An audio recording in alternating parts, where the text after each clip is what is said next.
Sangameshwar ST stand समोरील सोनवी पुलाजवळ चौकात उड्डाण पुलाचं काम सुरू आहे। या ठिकाणी मुंबई गोवा मार्ग असून इथून डावीकडे कोल्हापूर देवरुखकडे आणि उजवीकडे संगमेश्वर बाजारपेठेत जाण्यासाठी मार्ग असल्याने इथे चौक निर्माण झालाय। त्यामुळे इथे नेहमीच वाहनांची कोंडी होताना दिसतेय। त्यात छोटे वाहन चालक उलट सुलट घुसत असल्याने इथे अधिकच कोंडी होतीये। येथील वाहतूक सुरळीत होण्यासाठी या ठिकाणी कायमस्वरूपी वाहतूक पोलिसांची नेमणूक करण्यात यावी अशी मागणी प्रवासी व वाहन चालकातून होत आहे।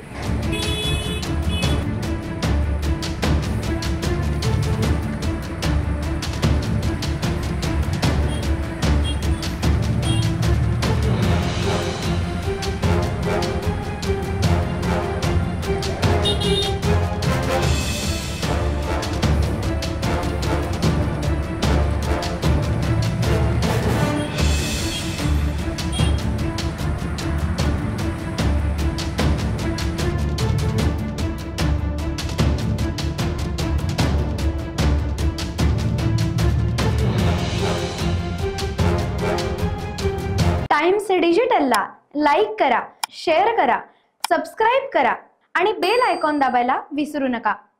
Times digital.